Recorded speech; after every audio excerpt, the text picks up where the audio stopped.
will not judge a book by its cover. I don't care what the cover looks like. I will judge you by your dedication.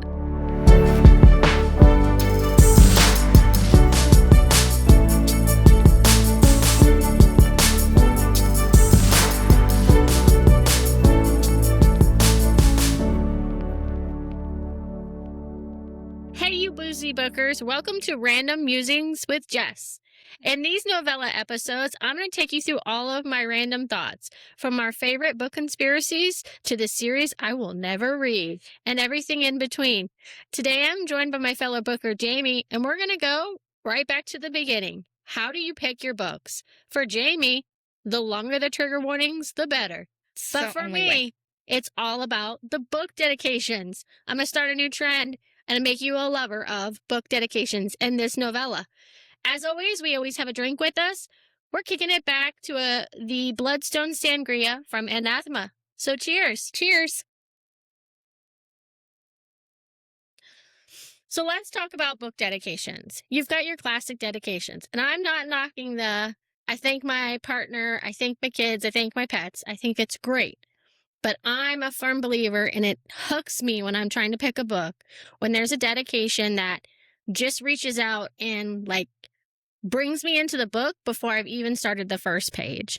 It can give you an insight into the attitude that you're feeling in the book that you might get from the characters, or it can just really resonate to where you're like, I fully know what they're talking about, and I can't wait to dive in. And that's what we're going to do today. I've got a nice list of some book dedications we've covered both in season 1 and other books that I've read, and we're going to talk about and work our way through them. So first off, I'm going to talk about it doesn't always work out.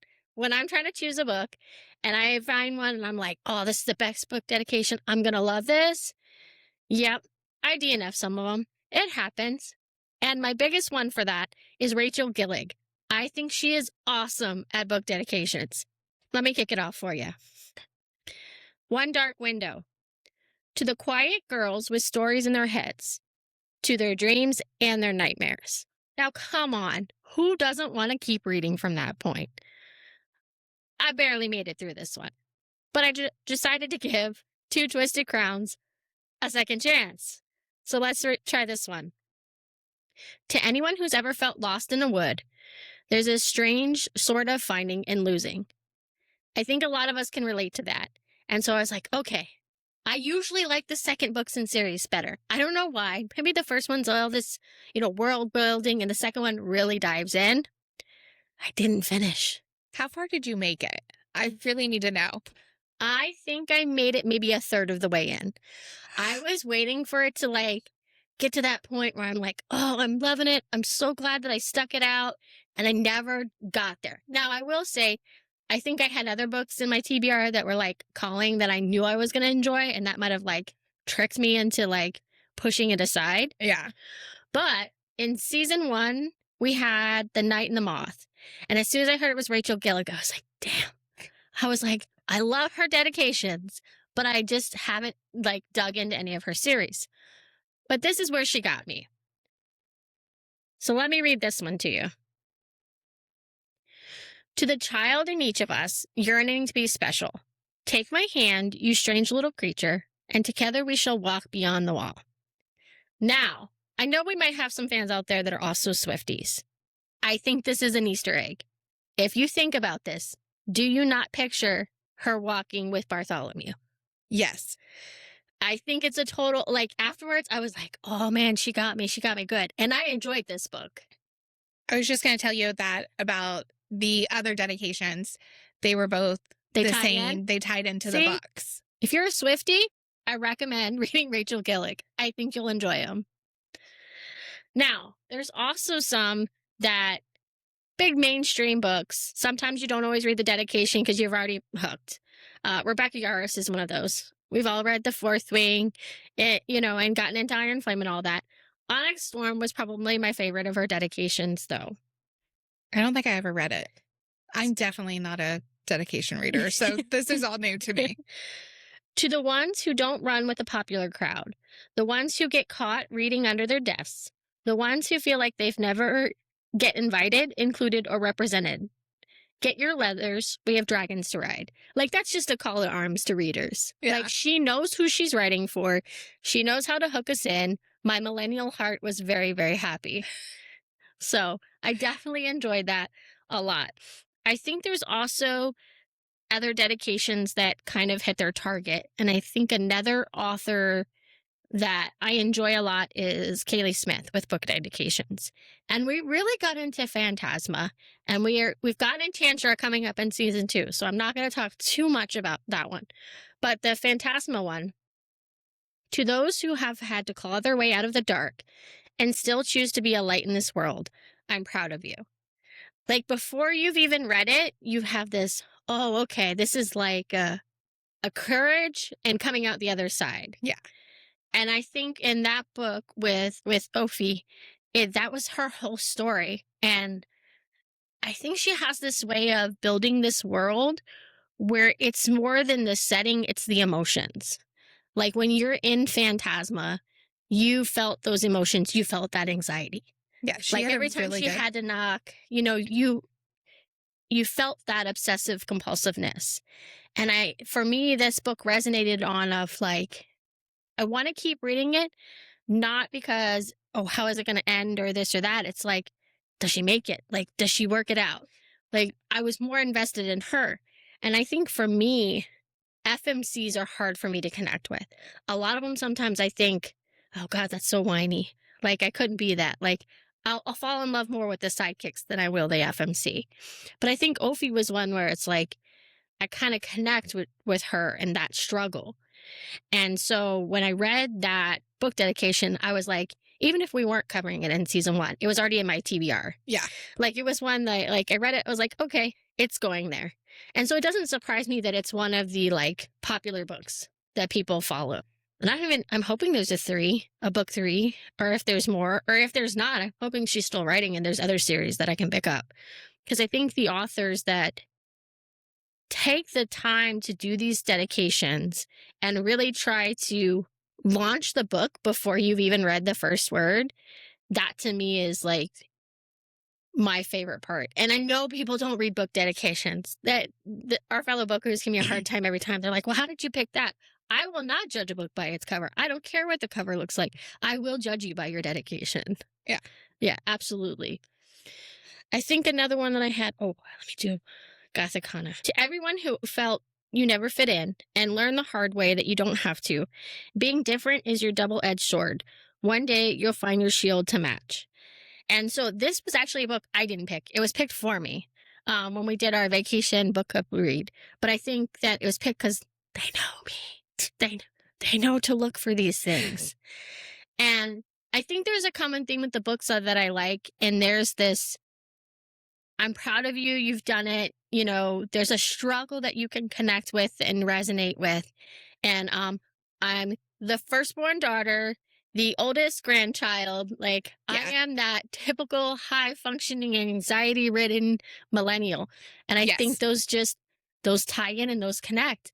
And sometimes when the world around me is chaotic, I love just diving into a book where there could also be equal chaos, but it's calming because I resonate with it, I see it, and I can't wait to watch them come out the other side.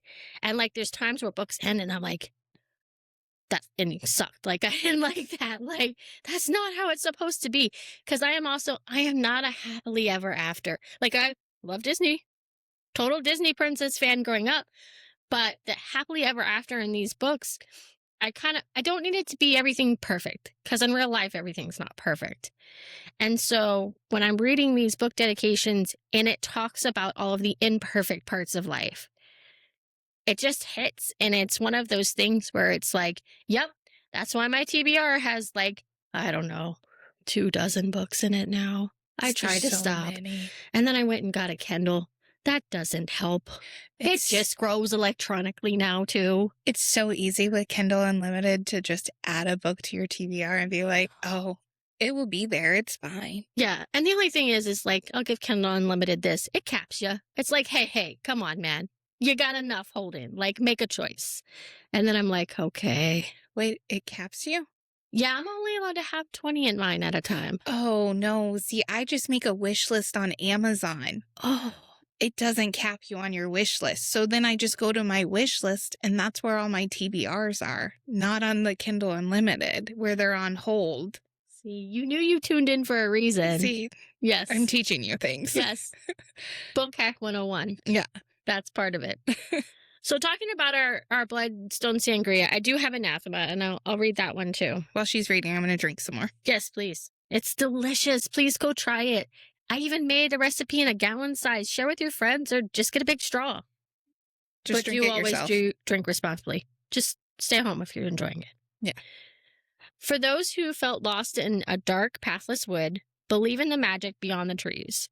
And I love that because faith is a big thing to me, and not the typical religion type faith. I'm just talking about faith in general. We have faith in our families. We have faith in our friends. It's just faith in a better world in a sense. And for me, anathema was kind of like this, kind of viewed as a post-apocalyptic world. Yeah, kind of. It was. You know, with like the gothic kind of vibe twist to it. So for me, that dedication was like, okay, I see. It made the setting for me. And that's kind of one of those things where when I'm going through the book dedications, I'm like, oh, this is good. And there's some where I'm like, this is a really pretty book. And I've read this author before and I've loved it. And then I've read the dedication. I was like, oh, I don't know. I don't know if I'm going to like this. And so I really will. I'll put it back. Like, that's how much I like live and breathe dedications. And then I'll have to wait for somebody else to go, oh, I read that. You should read it. That's the second one. Recommendations would be my second. Really? I was just going to ask if you put it back, if the dedication is not good. I do. Like, oh my gosh. I would rather have an ugly book with a great dedication than sprayed edges. God. And I know. I polarize people right there. Like, sprayed edges are a vibe. They're a thing. I don't have to have sprayed edges. To be honest, this is going to throw everybody off. I don't collect books. I don't have to have a bookshelf of books because I enjoy just reading on my Kindle. So I don't have to have the collection of books. So I don't care if they're sprayed in that. Yeah. I will also tell you that Jamie also goes through about 200 books a year. I do. 50, 200. I do. She would have to have her own private library to have all of her book trophies. That's the truth. Yeah. But so James, so I have to ask. So going through these dedications and listening to them, not like you pointed out with the Rachel Gillig, like, oh yeah, like that makes sense now. After it makes the total fact. sense. Will you ever look at the book dedications now? I do every once in a while. I glance just because you do say so much about dedications and how they not trigger you, but like, you know, they hook you. Pay so much attention. It's grabbing its hooks into you and it's going, read me. Yeah. Yeah. So I do look at dedications every once in a while to see like what they say and like, you know, what they grasp and stuff. But I don't pay attention as much as you do. Yeah. But like you did say, I do pay attention to trigger warnings. Yes. So yes. So when we talk about how you start books, this might be a thing that we might put a poll out because I want to know how other people do books, because I think like Corey and Sam, they do look like they look at the cover and is it an author I've read before? Like everybody has a process. And yes, Jamie's is the trigger warnings, and if it has to link to a website where you just keep scrolling and scrolling, it's at the top of her list. It really is. She's not afraid. And on that note, I want to tell you, these novellas, we're going to have them for all of us. Please tune into Jamie's. She's going to take a walk on the dark side. And you're going to love it. I'll try. We'll see what we can have fun with. Thanks for joining today's Randoms Musings with Jess. As always, cheers. Bye.